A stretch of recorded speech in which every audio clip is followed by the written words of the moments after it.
Hi guys, welcome to this session. In this session, we're going to talk about asset library. So asset library is going to be a section inside our Google Ads platform where you will be able to see all the assets which are being used in the campaigns. So all the assets which have been used in the past, they get stored in the asset library. You can access them from there as well very quickly. You can also upload new assets over there. Let's have a look at this on the platform, guys. So once we are in our Google Ads account, we can go to Tools section. Under Shared Library, you can find Asset Library here.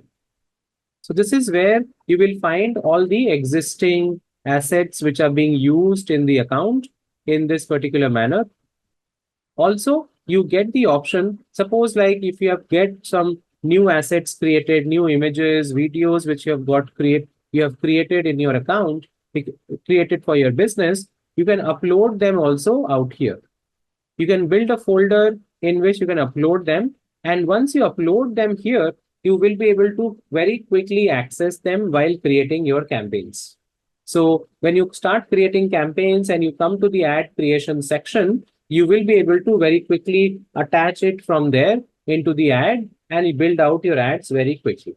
So that's the plus point of maintaining an asset library, which is basically a repository of all the image ads, images, videos, which we have accumulated over a period of time.